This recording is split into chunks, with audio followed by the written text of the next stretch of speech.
O otimismo, de maneira geral, nunca esteve em níveis tão baixos do ponto de vista corporativo. Bom, acontece que a gente tem alguns dados que estão mostrando que nós estamos num ponto da história onde a conexão otimista, o nível que balanceia, né, otimismo e pessimismo entre pessoas e empresas realmente está no seu nível mais baixo desde que esses indicadores passaram a ser medidos. Nós temos um estudo global, que publicou um número que merece uma atenção aqui, principalmente se você está em posições de liderança e que pode impactar o tipo de diálogo e o tipo de prioridade que a sua empresa dá para certos assuntos, tá bem? O Elderman Trust Barometer, eles ouviram para fazer esse report 33 mil pessoas em 28 países diferentes, então uma pesquisa que tem bastante relevância global. E o dado que mais chamou atenção é: apenas 32% da população, por volta de um terço, acredita que a próxima geração vai ter uma vida melhor, ou seja, a próxima geração vai conseguir ver ou viver em um mundo melhor. Na Índia e na China, 2 dos mercados com maior crescimento, né, ou com maior um crescimento mais acelerado do ponto de vista organizacional e empresarial no mundo, essa queda foi de 13 pontos em um único ano, comparado entre 2026 e 2025. Então, uma queda muito significativa nos índices de otimismo. Esse relatório, ele documenta que e eles chamam isso, né, de uma mudança histórica, onde o mundo está saindo hoje de polarização e estamos entrando em um período de insularidade. Esta é a palavra, tá? Vou te explicar.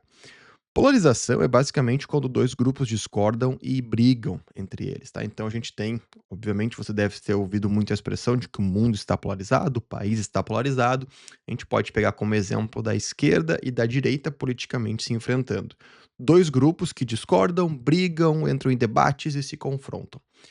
A insularidade, ela é diferente. Ela basicamente são grupos que simplesmente param de se expor a quem pensam diferente deles.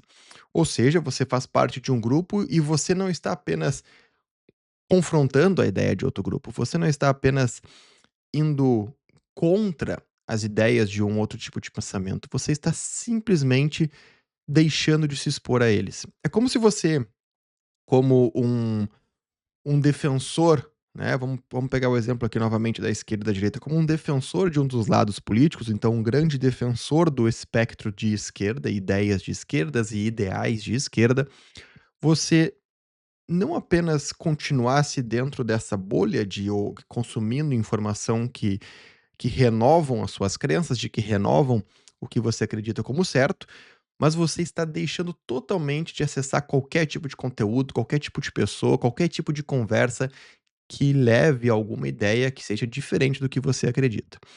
E isso é muito crítico, tá? A nossa a humanidade ela evoluiu ao longo do tempo através de diálogos, de debates e de embates também. Se você pega, por exemplo, a história da própria filosofia, a gente tem desde o nascimento do pensamento crítico, né, até mesmo pré-socrático com Tales de Mileto e outras ideias, que vão ao longo do tempo sendo confrontadas. Um confronta a ideia do outro, eles rebatem, alguém prova de que outra pessoa ou outra ideia estava equivocada, talvez não comprove tão bem, aí você tem 2 vertentes que continuam relevantes, uma vertente que pensa de um jeito, uma vertente que pensa de outro, aí vem outros expoentes que conectam os pontos, que divergem, que concordam, mas assim, ao longo do tempo, nós evoluímos o nosso diálogo. E a expectativa é, obviamente, sempre que nós evoluímos com o objetivo de melhorar. Então a gente discorda, a gente concorda, a gente tem embates, mas a gente evolui como humanidade. Mas pela primeira vez, aparentemente, a gente tem evitado completamente, ou melhor dizendo, a gente vive um momento de muitos embates, embates acalorados, e a gente está vendo uma tendência, esta é a palavra, uma tendência, que a insularidade poderia tomar conta da polarização. O que é, na minha perspectiva, e aqui é um ponto opinativo, a insularidade ela acaba sendo pior do que a polarização, porque na insularidade não há nem mais o debate. Você apenas se cerca com feedbacks positivos ao que você acredita, feedbacks positivos no caso que corroborem a sua ideia, seu pensamento, aquilo que você acredita ser o certo, e você nem mesmo se expõe à possibilidade de mudar de ideia. Se você tiver um argumento que vá contra algo que eu falei em qualquer um dos meus conteúdos, eu estou disposto a mudar de ideia. Eu gosto de basear muito as minhas ideias, os meus pensamentos, as minhas perspectivas em fatos, em dados, em muita leitura. Se você me segue, você sabe que eu leio muito e a leitura ela ajuda a tentar entender o que, que significa verdade. E essa é uma base, não querendo desviar muito do ponto aqui, já vou voltar para a pesquisa, entender o que é a verdade, como ou qual é a verdade e focar em dados, em fatos, eu acredito realmente que é uma das melhores formas de evoluir por caminho certo, mesmo que isso signifique mudar minha opinião, mesmo que signifique que eu vou, hã, considerar algo que no passado eu jamais consideraria como certo, mas porque aquilo, hã, enfim, se conectou com o meu pensamento baseado novamente em dados e fatos. Mas voltando para a pesquisa aqui desse grupo, a gente também tem alguns outros dados relevantes que eu coloquei aqui e chamaram a atenção para a gente debater, tá bem? Primeiro deles, 70% das pessoas estão relutando em confiar em alguém com valores, origens ou visões diferentes da sua.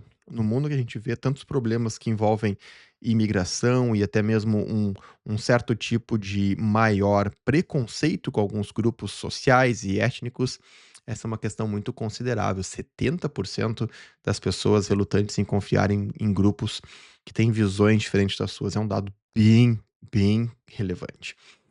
61% dizem que deliberadamente evitam fontes de informação com as quais discordam, foi o que eu acabei de falar antes, e 42% prefeririam mudar o seu departamento do que trabalhar para um gestor que tem valores diferentes do seu.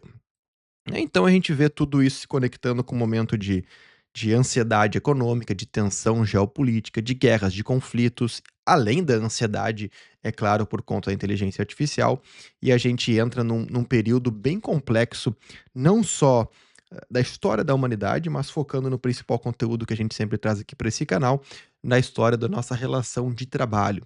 Porque a gente vem vendo que esses conflitos étnicos, religiosos, e até mesmo do ponto de vista de origens, né, eles entram dentro das empresas e eles começam a impactar a formação de alguns times. E isso é algo que ao longo dos últimos anos nós evoluímos muito para ter times mais diversos, times que têm perspectivas diferentes, e aqui eu não estou falando das políticas de diversidade e inclusão, eu estou falando realmente de times que têm pensamentos diferentes, independente se é um time com mais ou menos mulheres e homens trabalhando juntos, se é um time com mais pessoas de diferentes regiões, eu estou falando realmente de pensamentos e ideias diferentes que possam se confrontar, confrontar no sentido de resolver ideias e ter ideias que olhem para diferentes perspectivas, tá? E obviamente, quando o otimismo cai, que é o principal ponto aqui que eu relatei, o que que acontece?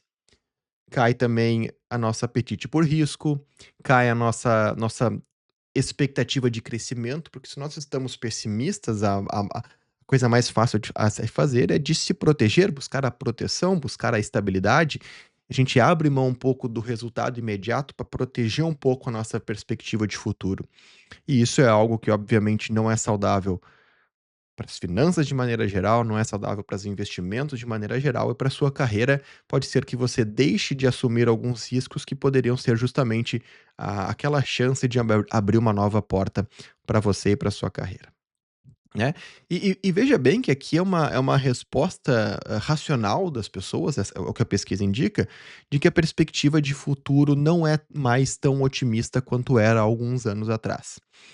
Só que a grande reflexão, agora fechando todos os parênteses e conectando com a abertura, como eu disse, isso é muito relevante para ser discutido principalmente, não somente, mas principalmente se você tem um cargo de gestão ou de liderança, porque você tem a capacidade de influenciar muito mais o seu ambiente de trabalho. E quando foi, né, a última vez que você perguntou ou teve um momento, um off-site, alguma conversa com seu time, para entender o que que mantém eles trabalhando naquele time, naquela empresa? Quais são os valores que representam, algo significativo para eles? Porque entender isso ajuda muito a entender a cultura que vai se formando no seu time e, por consequência, na empresa. Então o convite que eu quero fazer para você líder, para você gestor, é realmente entender como que as crenças que se formam, essas crenças que formam a cultura organizacional, estão impactando a sua empresa a ter uma abertura maior ou menor para outras ideias, para talvez mudar a opinião dentro do time, para talvez fazer coisas diferentes. Porque é justamente assim, nesse momento de fricção, nesse momento de confronto a como as coisas funcionam, o Schumpeter fala isso nos livros e pesquisas dele, né? Nesse momento de fricção, onde você quebra o óbvio, quebra a opinião que foi construída como base, o status quo, que é justamente aonde a inovação acontece.